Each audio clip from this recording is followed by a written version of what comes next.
बिस्मिल्लाहिर्रहमानिर्रहीम। अस्सलाम वालेकुम व्यूअर्स। आज जो हमारा टॉपिक है वो रशिया और यूक्रेन का कॉन्फ्लिक्ट है। इसकी हम हिस्ट्री और जो इशू है उसका जो हिस्टोरिकल बैकग्राउंड है उसको देखेंगे। सबसे पहले अगर हम देखें तो before Russia it was known as USSR, union of socialist republics, जो 1922 में बनी थी और 1991 में डिज़ोल्व हो गई थी। लेकिन उससे पहले इट वाज रशियन एम्पायर, जो कि किंग्स के या ज़ार जिसको कहते थे उसकी एम्बिट में होती थी, उसके पावर की लिमिट में होती थी। अगर हम जो यूक्रेन का कैपिटल है कीव, वो रशियन एम्पायर का पार्ट बना था तकरीबन अराउंड 16th सेंचुरी में, 16वीं सदी में तकरीबन ये उसका पार्ट बन चुका था। और फिर लेटर ऑन कम्युनिस्ट रिवोल्यूशन जो 1922 में आई व्लादिमीर लेनिन के अंडर में, जो कि 1991 तक जो यूएसएसआर का गवर्नमेंट था और उसके अम्ब्रेला में ये टोटल प्रोसेस रहा। यूक्रेन 1991 तक रशिया का पार्ट था, मतलब सोवियत यूनियन का पार्ट था। उसके बाद ये जब यूएसएसआर की डिसइंटीग्रेशन हुई 1991 में, तो ये एक आज़ाद मुल्क बना और इसका एक इम्पॉर्टेंट एक पेनिनसुला एक पार्ट था जिसको हम क्रीमिया के नाम से जानते हैं। ये एक उसकी भी एक अहमियत है इस करंट इश्यूज से रिलेटेड, क्योंकि जब मतलब रशिया ने सबसे पहले यूक्रेन पे जब मतलब अपने क्लेम्स और ये सारी डिसएग्रीमेंट जो शुरू किए थे, तो उसमें उसने पहली बार क्रीमिया पे ही अटैक किया था। अगर हम क्रीमिया की हिस्ट्री को देखें तो 1921 तक ये एक ऑटोनोमस रीजन था, मतलब 1921 तक एक ऑटोनोमस रीजन था। और फिर 1921 से लेकर सोवियत सोशलिस्ट रिपब्लिक का भी एक ऑटोनोमस रीजन रहा। फिर 1945 में ये मतलब इसकी जो ऑटोनोमस स्टेटस था वो डिसॉल्व हो गया। मतलब जो इनिशियली क्रीमिया यूएसएसआर के टाइम में मतलब वो एक ऑटोनोमस रीजन था, देन इन 1945 इसकी जो ऑटोनोमस की जो स्टेटस था वो ख़त्म हो गया। पहले तो ये मतलब जो क्रीमिया था वो रशियन एसएसआर, जो कि सोवियत सोशलिस्ट रिपब्लिक का पार्ट था, उसका ये पार्ट बना 1945 से लेके 1954 तक। तो पहले जो सोवियत की जो रशिया वाला पार्ट था, तो क्रीमिया उसका पार्ट बना।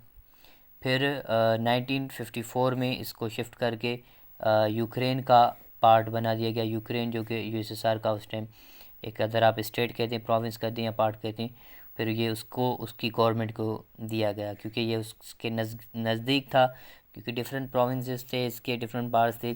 क्योंकि जब डिसइंटीग्रेशन हुई तो तकरीबन 15 कंट्रीज़ इससे अलहदा हुए थे, तो ह्यूज लैंड मास।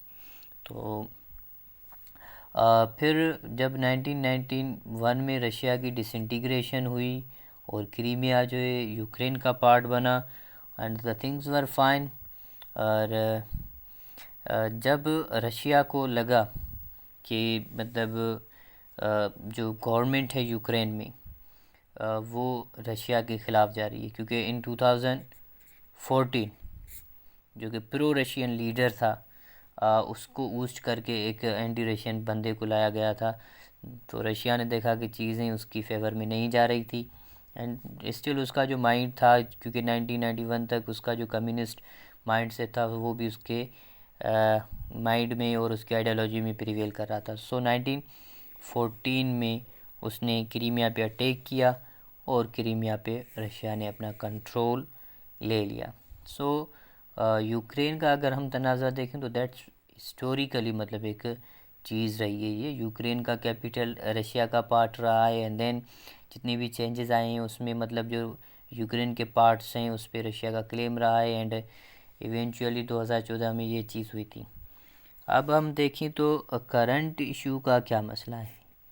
अब इसमें अगर देखा जाए तो सबसे पहले अगर कोई ज़िम्मेदार है वो है यूएस, मतलब नेटो। अब जाहिर सी बात है कि यू ऑल नो के कैपिटलिज्म वर्सेस कम्युनिज़म एक बैटल जो 1945 तो 1991 तक रशियन डिसइंटीग्रेशन तक रही।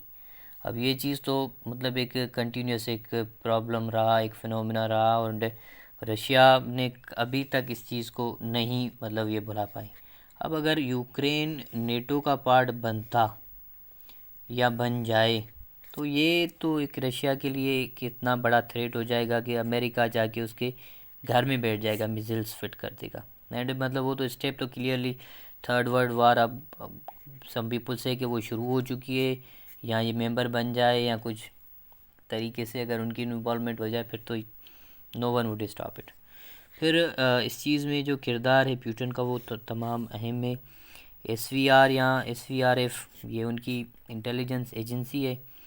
Putin before becoming life time president ये इसका हेड रह चुका है, और ग्रेटर रशिया का ख्वाब उनके माइंड में है, और जो उसकी पार्लियामेंट में जो लोग हैं वो भी तकरीबन उसकी इंटेलिजेंस या उसकी थिंक टैंक के जैसे लोग हैं।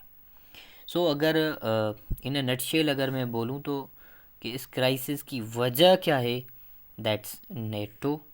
और नेटो का मतलब ये ऐलान करना, उसको पार्ट बनाना, एंड जो व्लादिमीर ज़ेलेंस्की है उसका मतलब टाइम एंड अगेन इस चीज़ का कहना कि मेक अस यूर पार्ट, या सो ये सारी चीज़ें मतलब एक इम्प्लीकेशन थी रशिया के लिए, दैट रशिया की नॉट बियर।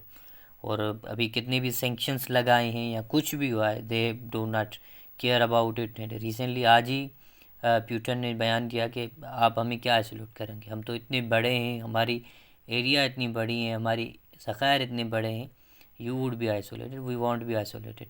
कि दुनिया का ऐसे समझेंगे अगर कॉन्टिनेंट्स देखें तो एक ऑस्ट्रेलिया से बड़ा पार्ट है उनका, तो एक कॉन्टिनेंट पूरा उनके पास है, and they have all these things. So it's a very complicated issue, और we hope that कि इसकी डिप्लोमेटिक तरीके से इसका हल हो जाए, लेकिन it does not appear like that. ये लग नहीं रहा, ना ही ज़ाहिर हो रहा है, क्योंकि अब तो मतलब 7-8 दिन हो गए हैं और क्लियर रेजिस्टेंस अब तो मतलब यूक्रेन दे रहा है, एंड ये शो हो रहा है कि ये जो डेटरेंस है दैट्स नॉट फ्रॉम यूक्रेन, मतलब जो कि इसराइल या अदर फोर्सेस हैं उन्होंने इनको ज्वाइन कर लिया है। एंड अगर ये सारी चीज़ें हो जाती हैं तो फिर तो 100% वर्ल्ड वार 3 के लिए हम जा रहे हैं। एंड इवन प्यूटन ने आज एक और भी चीज़ कही कि गिव मी द लिस्ट, मुझे लिस्ट दो उन कंट्रीज़ का जो इस चीज़ में ओपनली उनको सपोर्ट कर रही हैं। So thank you very much. अगर कोई सवाल है तो kindly ask me in comment session, and kindly share and subscribe my channel. Thank you very much.